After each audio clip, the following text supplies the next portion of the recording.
So welcome to the LULU'S Way, August 2025, New Hampshire Women's Meetup Retreat Spotlight. Yay! So we're going to have a lot of fun right now. Welcome everybody. Here we are, and we are welcoming from the beautiful tropics of Hawaii, from the meditative island of Kamanawanawau. We have many goddesses there who are in their meditative state, and they will present a meditation for our souls. And the first goddess we have, who is Lady Lay. Let's give her a big welcome.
Welcome to our humble island, where peace is prevalent and fun is at the front door.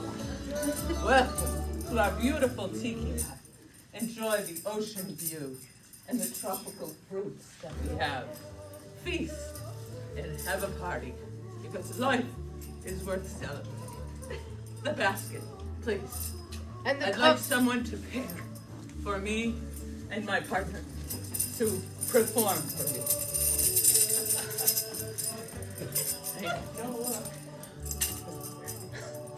I would like everyone to participate. Enjoy this moment as we celebrate life. Okay, coconut goddess will mime what the audience has chosen, and they will have to guess within 30 seconds what the goddess of coconuts from the island of Kamanawanawau mime. Thank you. Oh, very nice. Very nice. Very nice. And if you know it, then Yes. say it. That's right. The timer, please. We need the timer. Coconut goddess, you have Yes. 30 seconds 30 on seconds. the clock. Okay. Thank you. Is everyone ready to guess? Yes. Now you have 25 seconds. Thank you. Okay. Two words. Coconut. Second word. Milk. Pina Milk. colada. Pina colada. Cup. Brown. Raise your cup. Happy hour. Coconut cup. Cocktail. Coconut cup. Thank you. Very good. Yes. There are cash prizes in coconuts at the end, so please be a second. The next, please. We have time for one That's more. right. That's right. Yes. Wonderful. Coconut goddess, Thank you. meditate for that. Oh. Is everybody ready? Yes. I'm going to perform this for you.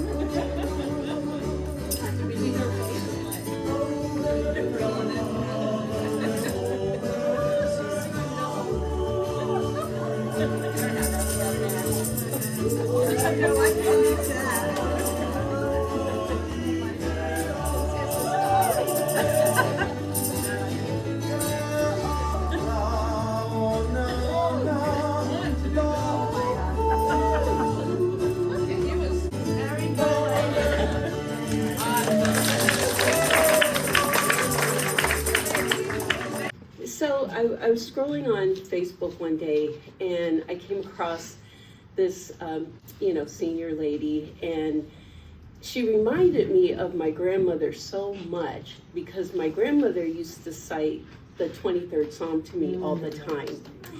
And she used to preface the 23rd Psalm with things like, "This is your guide to protection."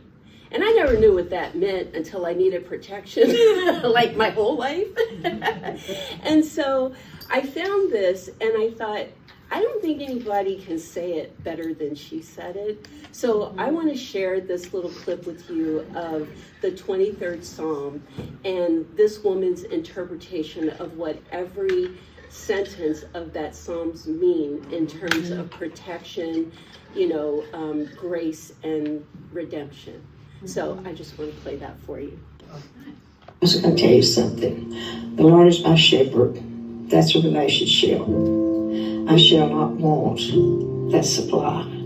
He maketh me to lie down in green pastures. That's rest. He leadeth me beside the still waters. That's refreshment. He restoreth my soul. That's healing. He leadeth me in the paths of righteousness. That's guidance. For his name's sake, that's purpose. Yea, though I walk through the valley of the shadow of death, that's testing. I will fear no evil, that's protection. For thou art with me, that's faithfulness. Thy rod and thy staff, they comfort me, that's discipline. Thou preparest a table before me in the presence of mine enemies, that's hope. Thou anointest my head with oil, that's consecration. My cup runneth over. That's abundance. Surely goodness and mercy shall follow me all the days of my life. That's a blessing. And I will dwell in the house of the Lord. That's security. Forever. That's eternity. Face it. God loves you. What's the most valuable is not what we have in our lives, but who we have in our lives. It's not what we have in our lives. It is who we have in our lives. Remember that. Amen. This summer has been exciting and fun for me, traveling. There's a general theme in my traveling, and that is like going to the beach. I want to see the beaches. I started in, I suppose I went to Cape Hatteras first, and driving down, I stopped in Assateague, and I stopped in Delaware, I stopped in Virginia Beach, I stopped in Assateague, and I ended up at Cape Hatteras. And I also took the ferry over to Ocracoke and did not spend enough time over there, but it was just beautiful. I've been to Rhode Island, I've been to Hampton Beach after your meetup. So there's a general theme in my travels this summer in my van, and that is by the sea. And therefore, and it's very different for me to play in front of people, because when I play to myself, I'm singing the words in my head, but they're not coming out my mouth. So we're gonna try it. By the sea, by the sea, by the beautiful sea, you and me, oh how happy I'll be. When each wave comes rolling in, it will duck or swim, and we'll float around the water, over and under and then over there. God is rich, God is rich, oh no, what do we care?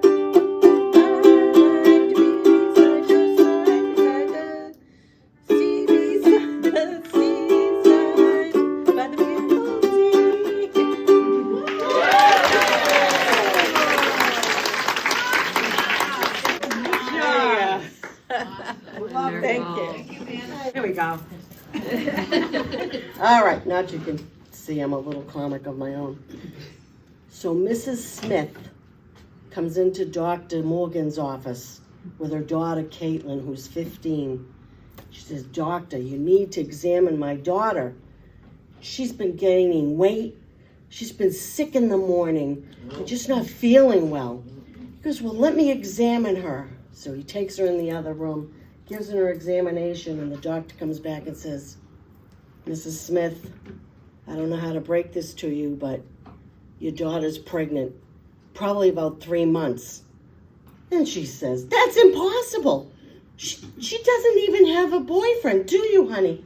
"No, I don't even have a boy. I've never even kissed a boy." Doctor says, "Oh." So he goes over and he stands out and he's looking out the window. Mrs. Smith stops and she waits a little bit and he's just gazing at the window. She says, "Doctor, what are you looking for?" And he says, "Well, the last time this happened, a star appeared in the east and the 3 wise men came."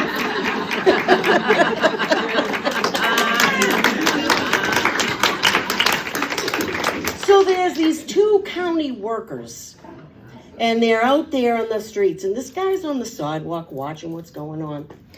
And the first worker comes in and he digs a hole, and then he moves on. And the other guy comes up behind him, and he fills the hole in. So the first guy goes up and he digs a hole, and he finishes digging the hole, and the next guy comes up behind him and fills the hole in. So the guy on the sidewalk's watching these guys. He's saying, "What are you doing?" He said, "Well, Phil's not here today. He's out sick." He said, "Well, what does that have to do with anything?" He said, "Well, I dig the hole, Phil plants the tree, and I come back behind him and fill the hole in." And the guy on the sidewalk says, "But Phil's not here. What are you doing?" He goes, and the 2 say, "Well, just because Phil is sick and not here doesn't mean we have to do our work."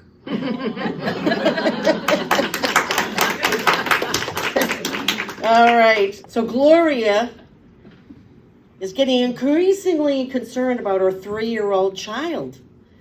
She's looking at this kid and she's like, "He doesn't look like me. He doesn't look like my husband. He doesn't act like anybody in the family." So she says, I have to have a DNA test. So the husband's off from work. The DNA test results come in. The child isn't theirs. So the husband comes home and she says, "The DNA test came back. This child isn't ours.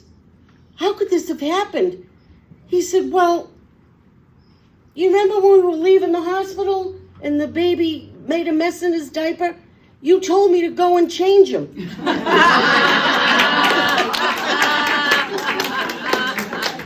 Find your people. Yes, and that's what you guys are. This is why it reminds it. I got good, thank you. You gotta find your people, the ones that make you feel alright, the kind you wanna stay up with all night. You gotta find your people, the ones that make you feel whole. They won't leave your side when you lose control. The ones that don't let you lose your soul. You gotta find your people, the ones that get the joke, who understand what you're saying for a word is spoke. You gotta find your people, to put the needle in the groove. When you're together, you got nothing to prove. When you're together, you got nothing to lose. In a world full of strangers, you don't know who to trust. All you see is danger, trying to find what you lost. You can't go it alone, everybody needs help. You gotta find your people, then you'll find yourself. Woo! You gotta find your people, that'll call your bluff. Ride along when the road is rough. You gotta find the people, the ones that make you feel equal. They pick you up and don't push you down. Help you find your way in the lost and found. In a world full of strangers, you don't know who to trust. All you see is danger, trying to find what you lost. You can't go it alone, everybody needs help. You gotta find your people when you find yourself. The ones that understand you, the ones that lend a hand to you, the ones that don't demand anything from you.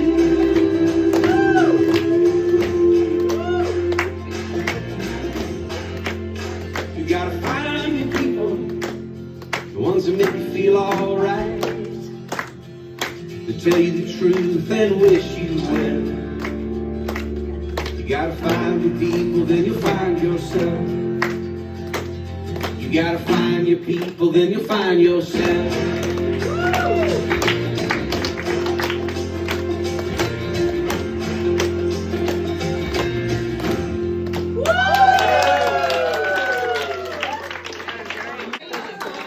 Just made me cry. No, just made me cry. Yeah. I am new to meetups. This is my third one. My first one was in June with Lulu, and then my second one was with Ellen in Connecticut. Right. And this is my third one. I'm looking forward to another one in Maryland. And in addition to being a watercolor painter and a plein air painter, I also do paper crafting. And so I thought I would share with you a kind of a scrapbook. It's actually a travel journal. So it's a butterfly theme for the butterfly tribe. And my intention is to make a spread for every meetup that I go to. So like Jan just had with the Find Your People, I'm documenting my people in the journal. So I thought I would share with you my first 3 meetups. Actually, first 2, because my third one is work in progress. Work in progress. Now, the book itself is an accordion book. And I did it this way because if I were to bind all the pages, it would get too thick and it would become what they call an alligator mouth.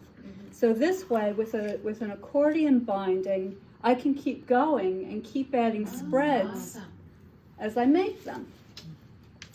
And these are old upcycled hanging file folders. So they're really strong. Anybody can do this. And if anybody's interested in doing this, there is a playlist for free that you can go and you can watch the progress and the meetups. So in the first opening, I just have a place to tuck things, so I'll have them ready to go. So for instance, our name tags would be something that would be nice, or a map of the area, whatever the case may be. So here is my first spread. And I think you're going to recognize a lot of people here. Okay, and this is very special to me, to be able to look back and see all your faces and remember the good times that we had. And so if any of you have the thought of doing something like this, I really want to urge you to do it, because it's a great memento of your times together. And so, but I've numbered each one. So here's number 1, and the June and the year, and I'm also noting that it's New Hampshire. So last time when I left here, I went to the coast because we were so close to the coast, and I had that sense of complete freedom that you hear so many van lifers talk about how you feel free. And even though I've been following van lifers for a long time, and I feel pretty free. I feel, very grateful for an independent life that I live. I really got the sense when I was walking down the dune that I could do anything I want today. I can just follow my nose and do whatever makes me feel good. And so when I look at these pictures, I'm reminded of being out in those dunes and feeling that freedom. It was wonderful. It was a very special moment. And then here I have the second meetup, and this was in southern Connecticut, a place called Hopeville Pond, which was gorgeous. And our beautiful power lady, Ellen, was our hostess, and she's in there. And we made butterfly dangles so that we could all identify each other as part of the group. And we danced on the beach. I don't know if you can see. It was wonderful. There's Purple Renee. I mean, all the people. I mean, it was just fabulous. Beautiful. Yeah. And so that's as far as I've gotten. So it's just the beginning, but I hope to have a big fat book very soon. So I just want to thank you all and let you know what a pleasure it is to be here and to get to know you all. I love it. Next, Sherry.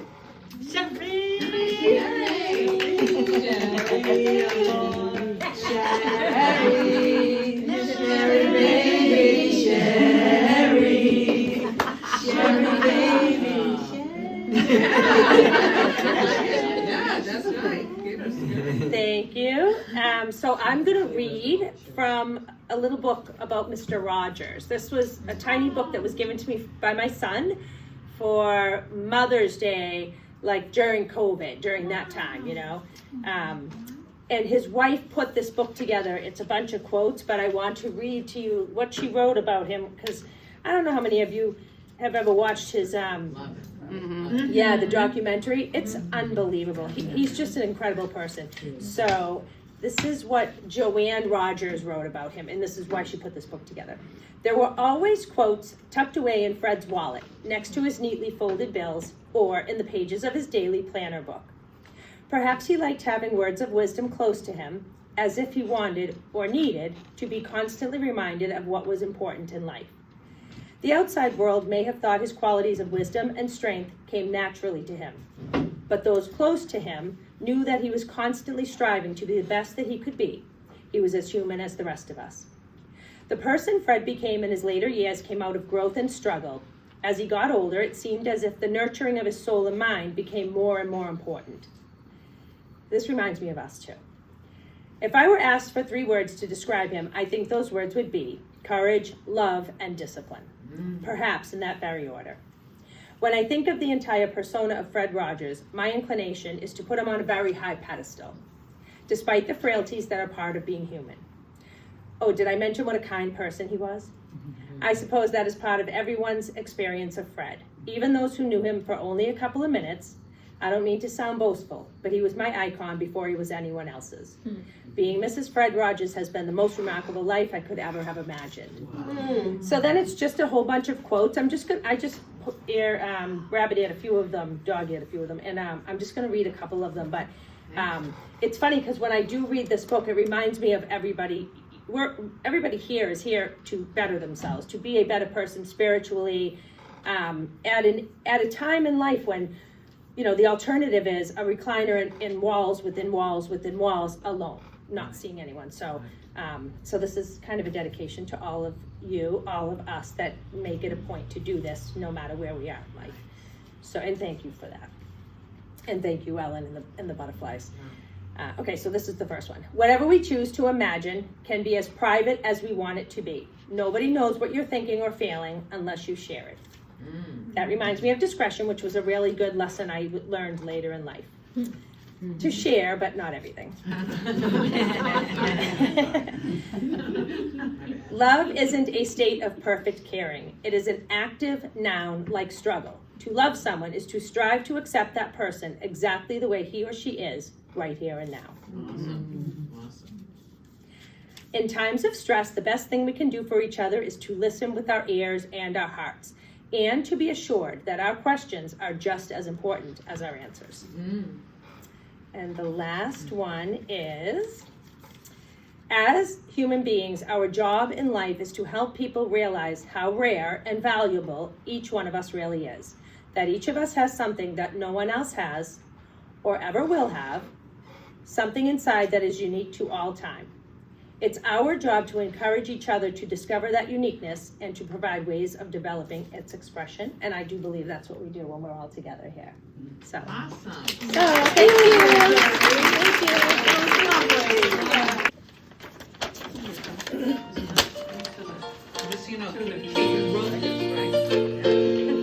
Making my way in my van today to meet up in a lot. People may think I'm really crazy. August is so hot. Wouldn't you like it Lulu's way? Rolling along, singing Lulu's song. I hope I've got it right. Can't mess up the video. Will sing with all my might. And yes, I packed my white shirt too. Sometimes I'd like to go. Ladies like to play. And they laugh and dance all day. I like to be where I am free. The worries just go away. I'd like to be where everybody likes to play. Jump out of bed, so much fun ahead. The meetup is in sight. Van tours, gadgets, and spotlight acts will laugh into the night. And yes, I'd like to win bingo. So glad to be here in the lot where Lulu's ladies like to play. And they laugh and dance all day. I'd like to be where I am free, where worries just go away. I'd like to be where everybody likes to play.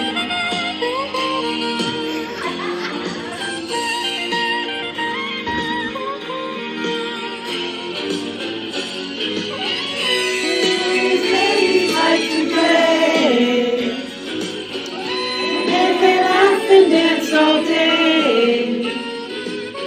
Where Lulu's ladies like to play, and they laugh and dance all day. Where Lulu's ladies like to play, and they laugh and dance all day. Where Lulu's ladies like to play.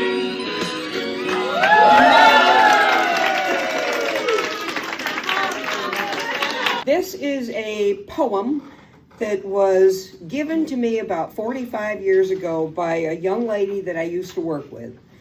I was born and raised on a farm, a little secluded. She was born and raised on a farm in Maine and didn't have much of a social life, and both of us felt like, how do we fit into all this? She came up with this poem, and I don't know where she got it from. It's called Kids Who Are Different. Here's to the kids who are different. The kids who don't always get A's. The kids with the ears the size of their, the kids with the ears twice the size of their peers and noses that go on for days. Here's to the kids who are different. The kids they call crazy or dumb. The kids who don't fit with the guts and the grit who dance to a different drum. Here's to the kids who are different. The kids with the mischievous streak. For when they are grown, as history has shown, it's their differences that make them unique. Awesome.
So, this is I guess you'd call it a poem, and I received it in a small women's circle, and I wanted to share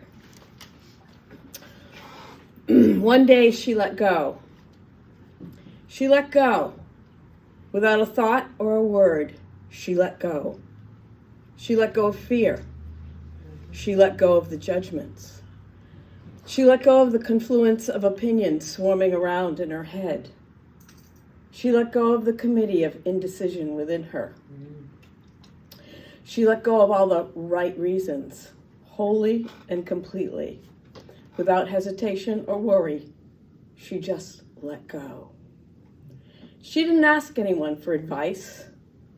She didn't read a book on how to let go. She didn't search the scriptures. She just let go. She let go of all the memories that held her back. She let go of all the anxiety that kept her from moving forward. She let go of the planning and all the calculations about how to do it just right. She didn't promise to let go. She didn't journal about it. She didn't write the projected date in her day timer. She made no public announcement and put no ad in the paper. She didn't check the weather report or read her daily horoscope. One day, she just let go. She didn't analyze whether she should let go. She didn't call her friends to discuss the matter. She didn't do a 5-step spiritual mind treatment. She didn't call the prayer line. She didn't utter one word. She just let go. No one was around when it happened. There was no applause or congratulations. No one thanked her or praised her. No one noticed a thing. Like a leaf falling from a tree, she just let go. There was no effort. There was no struggle. It wasn't good, and it wasn't bad. It was what it was, and it is just that. In the space of letting go, she let it all be. Small smile came over her face. A light breeze blew through her. And the sun and the moon shone forevermore. Here's to giving ourselves the gift of letting go. There's only one guru, you. Thank you. Well, we've already been to Fantasy Island in the tropics. So this time we're going to go to France. We're going to Paris. Today we're going to hear a lot of people sing, probably, and they're going to sing beautifully, but to my mind, it's the group together that's the best. I think I get it from my dad. He used to, whenever we walked into his family's Christmas gathering, we would walk in singing. And this is more unique because my father couldn't carry a tune at all, but he thought that singing voiced your soul. So today we're going to France, and we're going to take a trip down the Seine in our own way.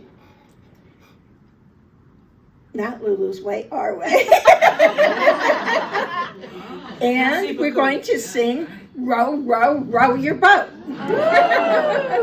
Okay, so let's see. Linda over in one group, and from Leslie through the center to Vi, okay. And then over here through Ellen, but not Sherry and Jan. Yeah, Sherry and Jan and Kate. and the rest of you will all be the fourth group, okay? Okay, so we're gonna sing it together once, and then we'll each start, and we're gonna sing it, I think 3 times is enough. Okay? Okay. So all together once. Okay. Row, row, row your boat gently down the stream. Merrily, merrily, merrily, merrily, life is but a dream. Row, row, row your boat, row, row, row your boat, row, row, row your boat, row, row, row your boat, gently down the stream. Merrily, merrily, merrily, merrily, life is but a dream. Row, row, row your boat, gently down the stream. Merrily, merrily, merrily, merrily, life is but a dream. Life is but a dream. Gently down the stream. Merrily, merrily, merrily, merrily, life is but a dream. Okay, so we've reached our destination, a little cafe on the side of the Seine, and we're looking across at Notre Dame. Pardon me? Yes, okay. And you are sipping your favorite caffeinated beverage.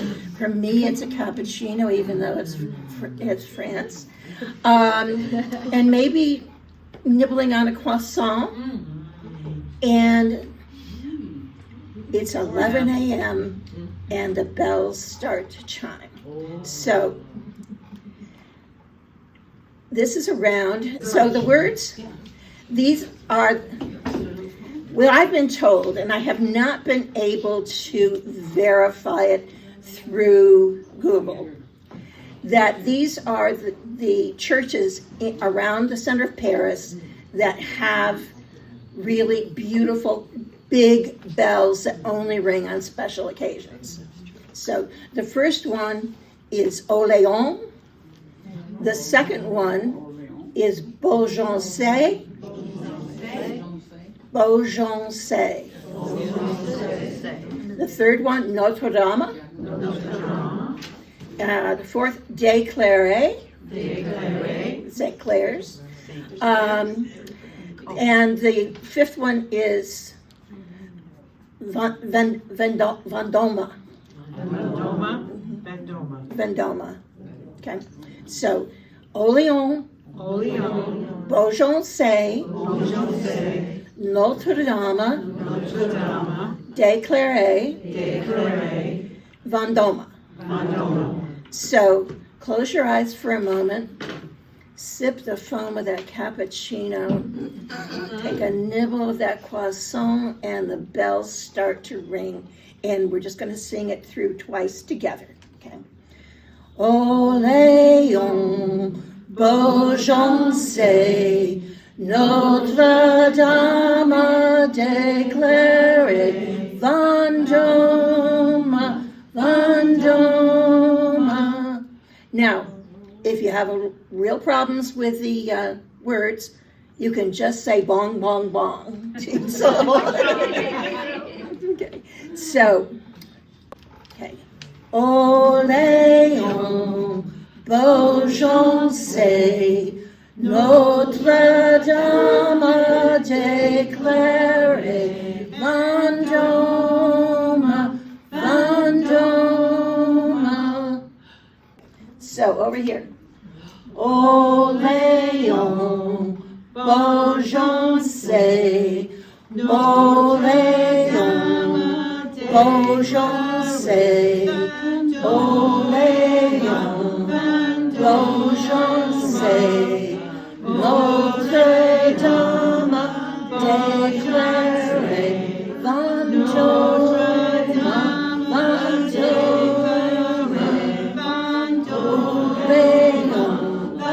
Beaugency, Notre Dame, Déclaré, Vendôme, Vendôme.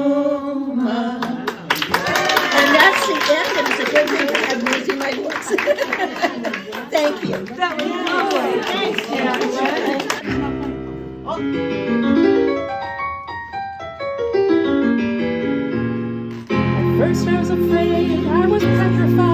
When you said you had 10 inches, Lord, I almost died.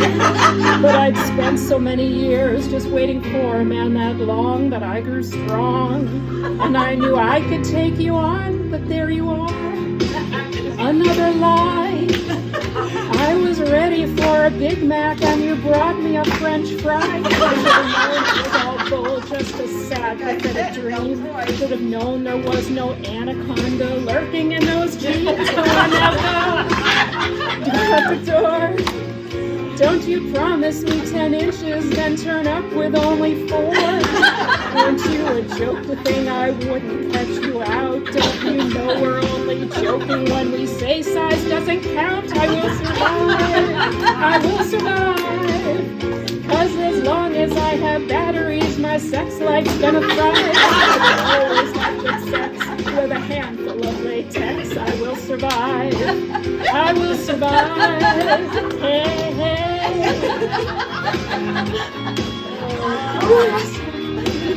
Took all my self-control not to laugh out loud when I saw your little wiener standing short and tall. But to hell with all your egos and to hell with all your needs. Now I'm saving all my loving for a cordless multi-speed. When I go, walk out the door. Don't you promise me 10 inches and turn up with only 4? Weren't you a joke to think I wouldn't catch you out? Don't you know we're only joking when we say size doesn't count? I will survive. 'Cause as long as I have batteries, my sex life's gonna thrive. I will always have good sex with a handful of latex. I will survive. I will survive. Hey, hey.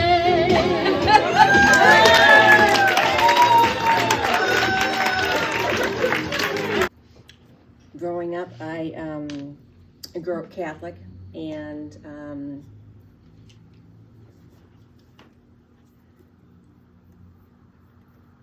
going through some difficult times in my life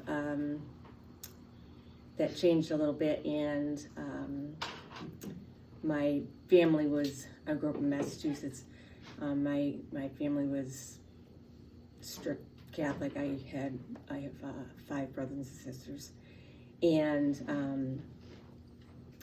then when I met my second husband, we went more toward non-denominational, and my family didn't like that much, so I was kind of the black sheep of the family, and that was a long time ago, and I ended up moving down to North Carolina with my husband and my 5-year-old and my stepdaughter, and my other brother, who is closest in age with me, also lived down there, and we grew close, and he was a non-believer. And throughout the years, he understood that, you know, I went to church and everything else, and his wife had sent me this book, and it was Jesus Calling book, Enjoying Peace in His Presence. And I thought that was just a wonderful gift that she gave me, knowing that she's a non-believer and she knows that I am. And I thought that was just a wonderful gift that she gave me.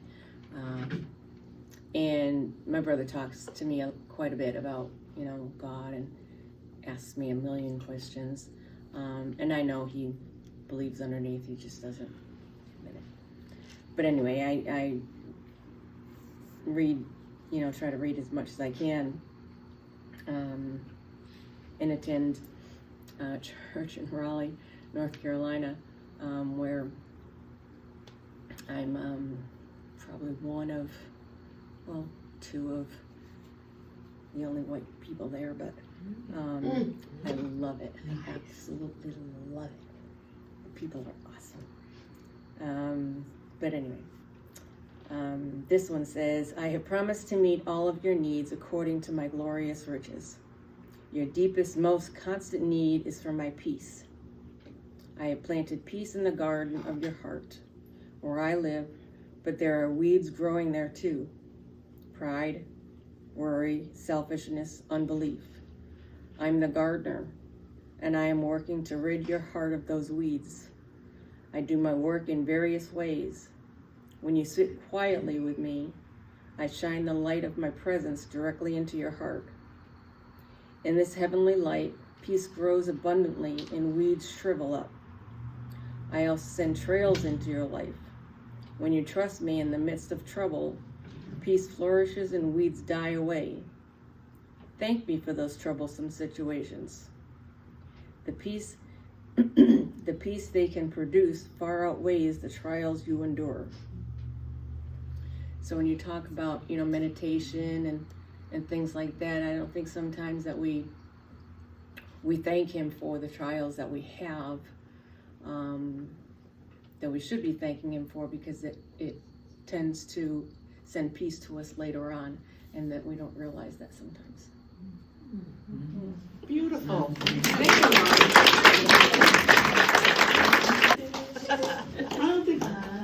Working on the railroad just to pass the time away.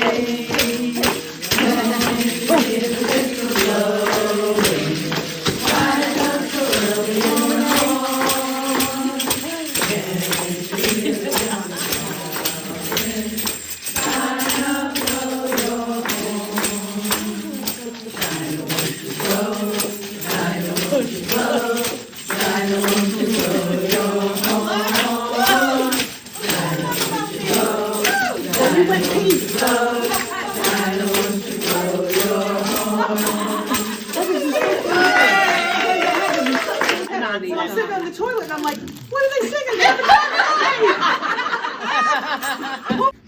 So, just gonna sing. Why not? Right? Why not? You've got to get up every morning with a smile on your face and show the world all the love in your heart. Then people gonna treat you better. You're gonna find, yes you will, that you're beautiful as you feel. Waiting at the station with the workday wind blowing, I've got nothing to do but watch the passers-by.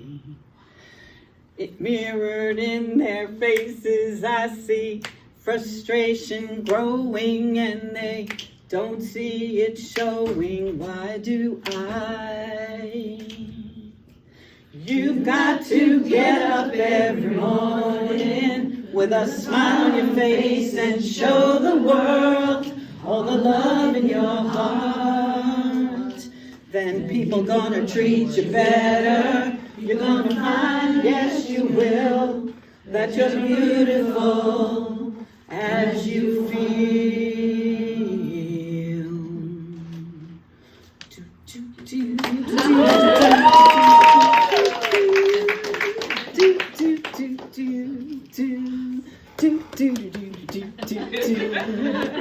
I have often asked myself the reason for the sadness in a world where tears are just a lullaby.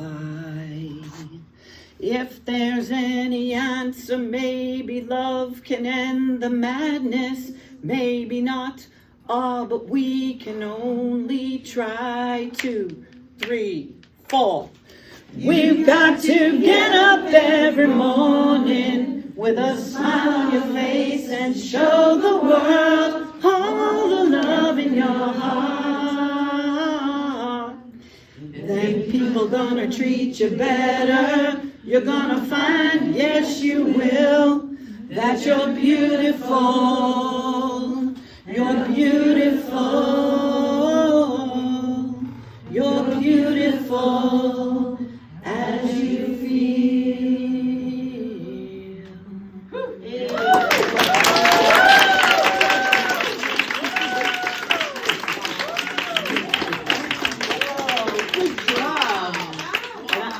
I want to just say one thing too. This spotlight thing, when Lulu said this, I thought it was a brilliant idea, right? but she had no idea how it was gonna go. I just want you guys to know that you guys, to celebrate the blessings or the blessed human beings that you all are, this last 3 meetups now has just blown me away. And I feel honored and privileged to be in the room with all of you. She is an amazing person on multiple levels. When I pulled in on Tuesday, before I even finished putting my car into park, she was at my window having a whole conversation with me. That's saying hello. And then, after that, she came to my car today because I asked her a question and she said, let me come over there and help you. She was down on the floor. She was underneath my bed. She fixed the first problem. And then on her way out of the van, and that was no easy problem. She's amazing. She fixed both problems. She's amazing.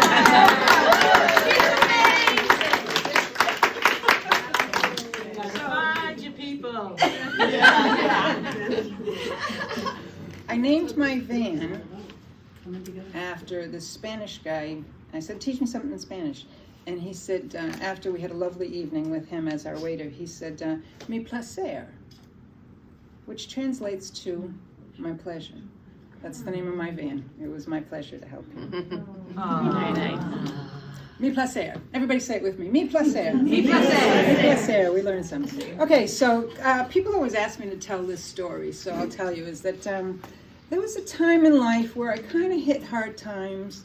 I was out of work, and I didn't really know what to do with myself. I was a little disillusioned, and I started doing the inventory thing of, well, what do I really like?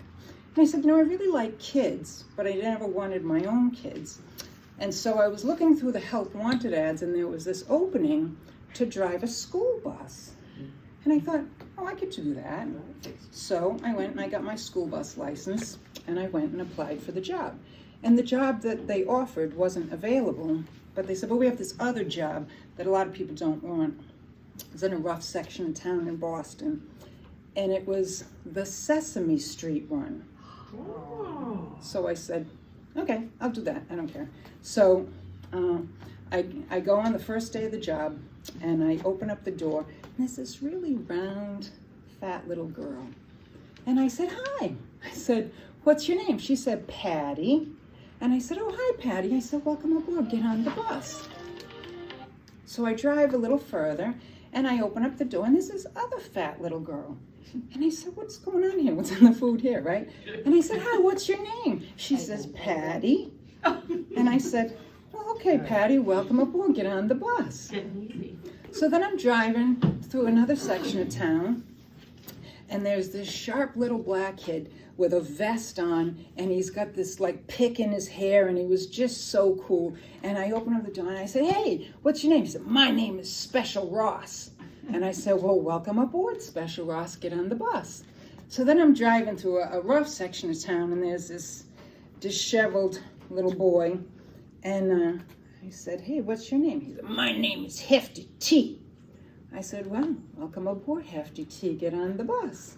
So I'm driving along, and I'm thinking, okay, and I'm looking in the rear view mirror, and then I see Hefty T. He's got these dirty white gym socks. He pulls them off, and he's picking bunions off of his feet. And I'm going, what the hell's going on here? So I'm saying, hey, Hefty T, stop that, stop that. And then I crashed the bus on my first day on the job. So the cops come, and Officer Sullivan says, ma'am, what's going on? I said, well, it's my first day on the job, and already I've got 2 obese Patties, Special Ross, and Hefty T picking bunions on the Sesame Street bus.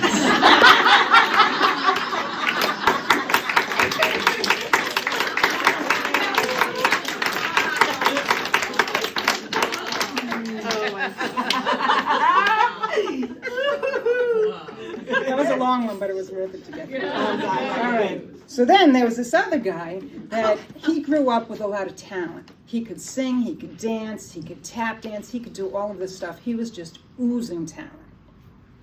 And so he grew up, and then he went to New York City, and he was bartending and waitering and all this stuff, trying to get some gigs. but nothing was happening for him. And it was just burning a hole in his soul, saying, I have to do this. I have such talent. I need a break. I have to get this. So he goes all the way out to Hollywood and he says, I'm determined to do this. And so he goes knocking on every door. I got talent, kid, get away from me, get out. And he keeps going back and he says, I'm not gonna give up on my dream. And so he keeps knocking on this one guy's door, and the guy says, hey, I'm eating lunch, can you just go away? He says, well, how about if I just do a little number for you while you're eating? He says, kid, go ahead, you're bugging me, go ahead. So he starts singing, he starts dancing, and the guy looks up and goes, oh my God, you're fabulous. You've got real talent. I could get you work. What's your name? He says, Penis Van Lesbian. He said, Penis Van Lesbian? I can't get anybody work like that. He says, but in Hollywood, we change all of our names. How about if I change your name? He says, I'll do anything. I just need the work. He says, okay, how about Dick Van Dyke?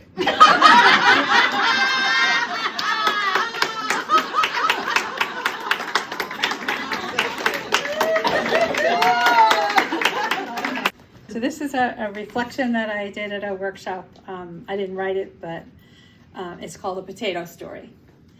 And somebody goes to the teacher and says, teach me about forgiveness. And the teacher says, do you know what you're asking?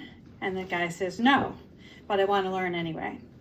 So the teacher led him to a vast farm where a large number of potatoes had been harvested. He handed a large sack to him and said, think about everyone who's ever wronged you or hurt you, everyone who's cheated you, used you, picked on you, lied about you, sinned against you in any way. Think about the memories you wish to heal. Think about the burdens you carry physically, emotionally, and spiritually. Think about all the things in your life you want to be rid of. Whenever you recall one of those people or things, pick up a potato and place it into the sack. From now on, wherever you go, and whatever you do, carry the sack with you and come back to me in a week and tell me what you've learned. So he sits down and he begins to think, and he picks up a lot of potatoes and throws them into the sack. And by the time he'd finished, he had hundreds of potatoes in the sack. He closed it up, threw it over his shoulder, and proceeded about his life. It was awkward at first, but it really was no big deal. It was heavy and cumbersome, but he was strong and healthy. He even felt like carrying that added weight would somehow make him stronger. It wasn't that big a deal, but there were times when that sack just got in the way. There were also times when the sack seemed to be unbearably heavy. He knew it was the same weight as it had always been, but it seemed impossible to lift up on some days. And after a while, those potatoes began to stink. So after a few days, not only was he carrying around a heavy burden, he was carrying around a rotten stench. The weight and the stench made him feel ill. Flies and insects were gathered around. He couldn't eat or sleep. He was exhausted and ill. He was not stronger after all, but weak. I knew what the teacher was doing from the beginning when he told me to gather the potatoes. He knew what the teacher was doing from the beginning when he told him to gather the potatoes and carry them around in the sack. But he didn't realize how exhausting and unpleasant the experience would be. The week was finally over, and he went back to the teacher to tell him what he had learned. I get it. Not forgiving, not giving up these burdens. It's like carrying around a heavy burden. I get it. Heavy, smelly potatoes. It gets in the way, it's exhausting, and it makes me weak. The teacher smiled and he said, but you knew that already, right? And he says, yes, but I realize it more now. It's more real for me now. Good, said the teacher. Now take the sack and one by one remove the potatoes and throw them out. So he went through the sack a potato at a time and went back, and the teacher said, how do you feel? And he said, much better. And I smell better too, by the way. And he said, now I get it, thanks, see you soon. And the teacher says, wait a minute, you're not done yet. So he looked up in surprise. This week, while you're carrying the sack of potatoes, did anyone hurt you? Is any part of you in need of healing? Is there anyone you need to forgive? Well, yes, the guy says. Then you need to go back to the potatoes. So he sighed and went back to the pile of potatoes, and the empty sack was nearly full again. Wait a minute, said the teacher. if this is what healing and forgiveness are, then the whole process is exhausting. It isn't just carrying around the potatoes, but it's taking time to remove the potatoes, replace the old ones with new ones. It's a lot of work. Even the healing and forgiving part is a lot of work. It is a lot of work, said the teacher. You'll always be carrying something you don't need to be carrying. You'll always be clouded by the stench of rot. You'll constantly be throwing potatoes out and replacing them with new ones. I don't get it, says the guy. Is this how it's always going to be? Am I expected to live this way? Oh no, says the teacher. You're doing the work, you're examining your life, you're seeking healing, but there's a difference. And, sorry, this is an edited version, so I apologize. Tell me the difference, I want to learn. So he says, the only difference is that I've been carrying around these potatoes, and the reason that I have them is I have this thing to carry them around in. With the sack, when I remove the potatoes, I'll always have to replace them. But it's not the potatoes that are a problem. It's the fact that I'm carrying them around. It's that I'm holding on to the potatoes. If I get rid of the sack, I get rid of the potatoes because I won't be able to carry them around anymore. Yes, says the teacher patiently. What if you reshape your soul so that you don't have any place to hold on to that sack of unforgiveness? What if you empty your sack and get rid of it? What if every time you want to hold on to something, you remember that you no longer have a sack, so you have to let it go? No room for the sack. That's it. I'm just gonna sing song. I don't have anything to say. I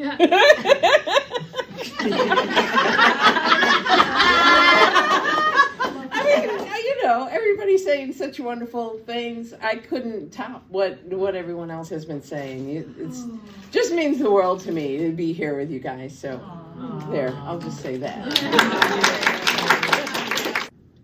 Just a song.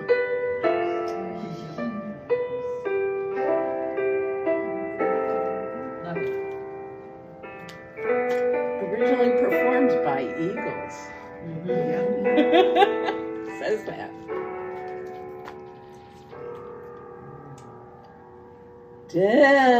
Desperado, why don't you come to your senses? You've been out riding fences for so long now. Oh, you're a hard one. I know that you got your reasons. These things that are pleasing you can hurt you somehow. Don't you draw the queen of diamonds, boy. She'll beat you if she's able. You know the queen of hearts is always your best bet. Now it seems to me some fine things have been laid upon your table, but you only want the ones that you can't get. Desperado, oh, you ain't getting no younger. Your pain and your hunger, they're driving you home. And freedom, oh freedom, well that's just some people talking. Your prison is walking through this world all alone. Don't your feet get cold in the winter time? The sky won't snow and the sun won't shine. Hard to tell the nighttime from the day. You're losing all your highs and lows. Ain't it funny how the feeling goes away?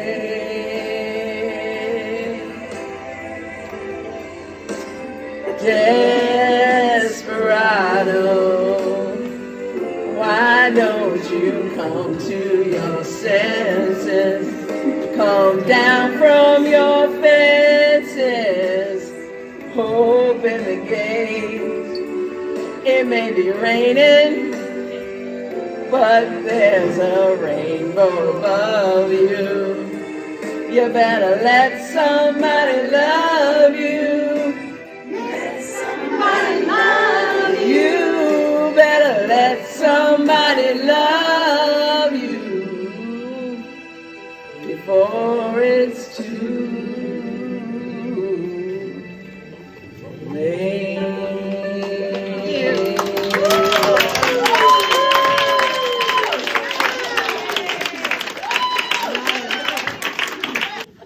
Hi everyone.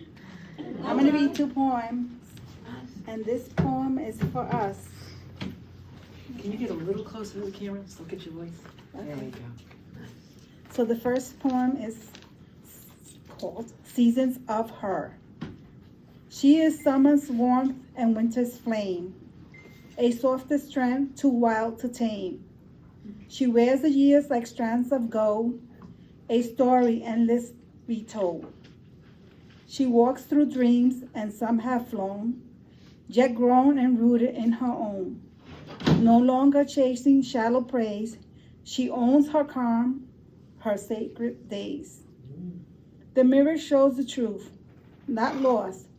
The time is earned, not bought or lost.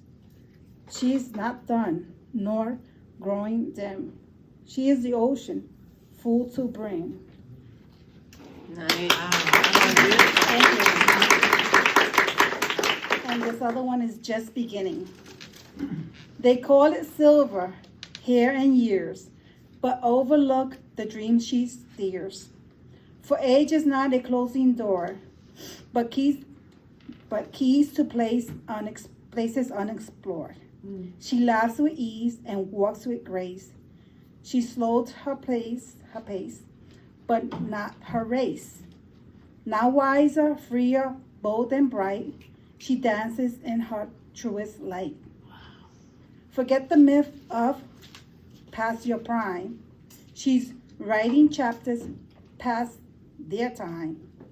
With every breath, she writes anew, a masterpiece the world once knew. Thank you.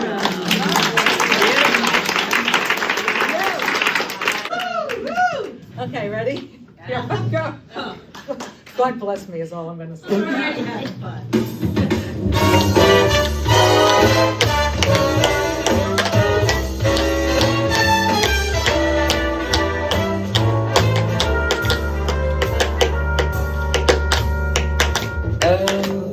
Just for the way you had me.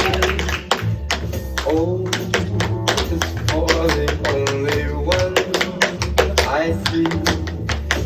He is very, very extraordinary.